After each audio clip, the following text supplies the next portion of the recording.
Hello, I am back with another video, and today the topic will be on texturism.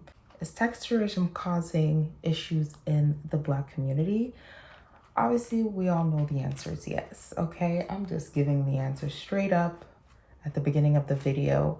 However, throughout the whole video, I'm gonna dissect into it, break it down, and hopefully it will bring up a conversation in the comment section. So feel free to comment and let me know how you feel, and let me know what other type of videos you want me to do. So let's begin with the video. So y'all know that when I have my pen, it's serious. Like we're talking. We are talking, y'all. So the first thing we're going to talk about is, what is texturism? So for some of y'all that may not know, which would be shocking if you don't know what texturism is. However, I will let you know. I will let you know. So it is the practice of discrimination in which loose and straight hair textures are deemed more favorably than coily and more Afrocentric textured hair. Straight to the point. So that's basically what texturism means. And I have seen this at play my whole entire life. Texturism is one of the biggest reasons as to why I understand why a lot of melanated women do not want to go natural. And it goes hand in hand with what has happened to the Black community via colonization and slavery. And then on top of that, within the Black community itself, there is so much discrimination when it comes to colorism and texturism. So it's like Black women are dealing with like so much, and you know, that's why I give y'all grace, because I know I can be very tough when it comes to natural hair, and I'm just trying to encourage y'all to go natural. And sometimes I'm like, let go of the fake hair, like just do it. But then I understand that there's so many deeply rooted issues that makes y'all hesitant. So I understand, okay? Don't think that I'm too hardcore. I feel your pain because I've experienced that myself my whole life. I've experienced the good and the bad side with my hair type. So I understand, I know. And on top of that, I am a dark-skinned woman. So I've experienced colorism and texturism. That's a lot. That's a lot. I have benefited from texturism and colorism, and also vice versa. I have not. So it's quite interesting that I got to experience both sides as a dark-skinned woman. Yeah, that's a whole other topic on another time when it comes to colorism. Anyways, when I was young, I'm gonna give you guys this quick story. When I was young, I remember this was when I was in elementary school. I went to school with my natural hair, and my hair was in a ponytail. I think it was in a high ponytail. I don't know. It was in a specific hairstyle where elastic was involved. And during recess, the elastic broke. And my hair just afro.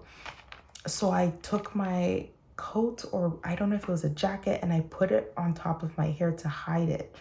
And all the girls were like, what are you hiding? Why are you hiding your hair? And I was like, don't worry about it. It's fine. I'm in elementary school, y'all. And then there was another girl. She was mixed race. Her hair texture was looser, like way, way looser than my hair. Like, yeah. And one of the girls took off my coat. I don't know if it was a coat, but anyway, she took off the coat or jacket that I was hiding my hair with, and everyone started laughing at me. They were like, oh, why is your hair like that? Like, why is it so poofy? Like, what? Like, they were just saying all these things, and I was just, oh my goodness. I don't remember the rest of the story, maybe because it was so traumatic for me. And they were like, oh, look at her hair, it's so much better. Like, they were comparing me to the mixed Black girl. And I was like, what? And from then, I did not like my hair. I was looking forward to when I'll be old enough to perm my hair, because I was like, I don't want hair like this anymore. And I started begging to start getting like braids in my hair, like hair extensions, because I just didn't want to show my natural hair anymore, especially with that experience. So that experience told me that my hair is ugly and it made me ugly. But if it were looser and straighter, then I would be considered beautiful. Now, fast forward to when I decided to go natural, I have noticed that my hair, as it started to grow, it started, because it's longer than it was before, my hair doesn't stay in an afro anymore because of how long it is. So it kind of weighs down, and then my hair pattern is, I would say it's looser than 4C. I don't have fully 4C hair. I don't like using the chart, but it's the only way for y'all to understand. So my hair, I would say, is more 4A, 4B probably. And I have some parts of my hair that have some 4C. So I have learned that in the African Black community, there are so many types of hair, and that's okay, right? And I believe that all types should be celebrated because we are one. Whether your hair is very loose or very coily, it doesn't matter. Hair is hair, and it should be celebrated as it is because it grows from our crown. And what was very interesting is that my hair, because I believe because it wasn't too much like 4C, it was kind of like a pass, I would say, like a lot of compliments and stuff like that. But then I noticed like I would get more compliments than those that had, you know, the 4C hair within my family. And it was like the looser the hair was like, wow, you have good hair. Wow, your hair's so beautiful, you know? And it's like, if your hair's a lot coily or very 4C, it's like, oh, your hair's rough. Oh, your hair is hard to manage. Oh, you know what I mean? And I'm hearing these things and I keep telling people like, stop saying that. No, her hair is beautiful. Don't say those words, because the more we say it, the more we're used to it. And then the more we adapt to it, and the more we're like, yeah, that's just what it is. So we're enabling that behavior. And then on top of that, sorry, I'm so passionate about this topic. On top of that, we're also dealing with men, Black men in the community that prefer a certain type of hair to deem a woman beautiful, because let's just be very honest, slavery, colonization has made our people want to be whiter. So a lot of men prefer whiter women. So the whiter you are, the better you are. Okay, not all Black men prefer white women, but I have to bring up this topic because the media is pushing forth that a lot of the younger men prefer a Black woman that appears more Eurocentric. Like she has to look like she's European. So that's why you see a lot of young girls rocking, you know, their weaves, their wigs. They don't want to show their Afro beauty, their African beauty, their Black beauty, melanated beauty. And that is a huge issue within the community. And it's like we already have to deal with other people treating us a certain way, and then we want to inflict that within ourselves. I understand why Black women don't want to go natural. Y'all are making it hard for them. And all the Black men that keep putting Black women down, like, oh, she doesn't want to be natural, she wants to wear this and that, like, you guys were the reason why I went and got that wig and got that fake hair. Like, y'all probably said stuff when you were young in elementary school or in high school that caused those insecurities. Like, yeah, maybe you've changed your perspective, but you also need to think back to the past and think to yourself, like, these young, beautiful Black women grew up in environments that didn't celebrate them. And now y'all are out here on social media making videos about, oh, if she's not natural. But then it's like there's so many deeply rooted reason as to why they do what they do. Is it an excuse? No. However, your environment can influence your decision making. Unfortunately, it is up to the person to change, but then at the same time, society keeps telling these Black women, we don't like you the way you came onto this earth. And then you wonder why they don't want to go natural. A lot of these Black women, they want to go natural, but they want their hair to be long right away because they don't want to deal with like having short, beautiful, coily hair and having to deal with people being like, oh, why is your hair not done? Like, I understand, ladies. I understand. And I'm sorry you have to go through all of this. But this is why I'm here. This is why I'm here. I'm here for y'all. I'm here to encourage you. I'm here to be an example. I will keep growing my hair as long as I can until I can convince y'all to go natural. Like, I will do it. If I have to grow my hair down to my knee, I will do it. If that will convince the whole entire population of melanated women to go natural, I will do it. Because that's how much I love you guys. Because you deserve to experience your natural beauty. You deserve to embody it. You deserve to walk around in it. When I walk around with my natural hair outside and people just stop and stare and they're just like baffled, like, whoa, she stepped out like that. The power that I feel, it's like I'm claiming my power back, and I want y'all to experience that. Like, the world will be so baffled seeing all of us going natural. They won't know what to do with themselves.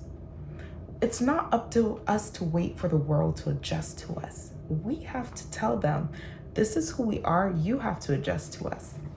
Whether you like it or not, this is how we want to be represented in the media, everywhere. This is who we are. This is our natural beauty. This is the hair that grows from my crown. Why am I going to cover it? Why am I going to add something onto it that is not mine? Okay, I want to bring up this subject. It's very touchy. This is the colonialism and slavery, okay?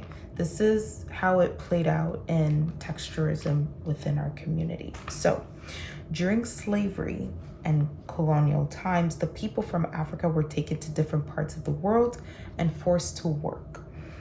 They were enslaved, point blank, period. The people in power at that time believed that straight hair was better than curly, coily hair. This idea came from the European standards of beauty, which we still see today in the media. Because of this, people with straighter hair were treated better, while those with curlier hair were looked down upon. This unfair way of thinking about hair has lasted for a long time. And also, with this being an issue, colorism was also an issue. Like, those that were of darker complexion worked outside, those of lighter worked inside. And I'm pretty sure that the ones that were mixed, because there was a lot of, during those times, I'm not going to say the word because, YouTube, there were mixed raced children being born. So I can only imagine how their hair texture, like once they were born, the colonizers and slave owners were like, whoa, their hair's like straighter, like they can look like, So I can see that being an issue, being like, oh, wow, within the Black community, how all of this has started. And this is not to be like mixed race people like, oh, this is your fault. It's not your fault. You were just born, right? You didn't you came onto this earth, and then now your hair is being more glorified in the Black community because it's closer to, the European standard. And in the Black community, you are more glorified because of your hair texture. However, there are mixed raced people with very coily hair. So it's so interesting. That's why I said mixed race people should not be blamed, because there are mixed race people with coiler hair and there are mixed race people with featureism, like I said features, with features that are more like Afro, like, you know, more African than European. So it's like everyone is dealing with this issue in the Black community. So we shouldn't say like, oh, she's mixed race, so she benefits from it. Like, no, it's not always the case. And some of them that also are mixed race with looser hair still deal with texturism because they're in the workplace. And oh my goodness, let me not even get started with the work space. Like, I can see now things are changing, you know. People are allowing Black people to rock their natural hair, their locks, etc. However, that's also a place where all Black people, it doesn't matter if you were the lightest of the lightest, the darkest of the darkest, the looser of the curls or the tighter of the curls, everyone was discriminated and everyone had to straighten their hair to look the part, to look professional, to look put together. So, whew, I could go on and on and on about this topic. All of this, and I'm gonna put this booklet down because I feel like I've said enough. I just wanted to give y'all just like a little brief explanation of texturism, what is happening with texturism, how it has been an issue within the community. I also see it on TikTok, social media, Instagram, everywhere. Texturism it's an issue. And it's like those with looser hair tend to have more views, or the more you look like, you know, European, the more views you get, the more followers you get, etc. I just want to encourage you ladies that regardless of what is being pushed in the media, in your environment, in your friend group, and by the way, change your friend group if you're dealing with this within those people, because that should be the last place where you're experiencing texturism, okay? Colorism, featureism, period. So I want to encourage y'all to change your mindset, even though those around you have not. Do not wait for the world to change for you to become who you came onto this earth as. I don't want to overcomplicate this. What I'm trying to say is that you were born a Black woman. Why on earth are you trying to look like the others? You came onto this earth as a Black woman. Be the Black woman. Become her. Be her fully, from the crown of your head to the sole of your feet. Embrace who you are. Embrace what comes out and flows out of you, because you were wonderfully made with no error, no mistake. The world will try and convince you that it is a mistake. The world will try and convince you that it's not appeasing to the eye. But honey, beauty is in the eye of the beholder. Why do you need validation from those around you that have lost touch in the reality of what is natural beauty? Why are you seeking validation to those that have been brainwashed and manipulated? Those are the last people you should try to impress. You should impress yourself, love yourself, grow yourself, nourish yourself, nurture yourself. Black woman, you are beautiful. Your hair is magic.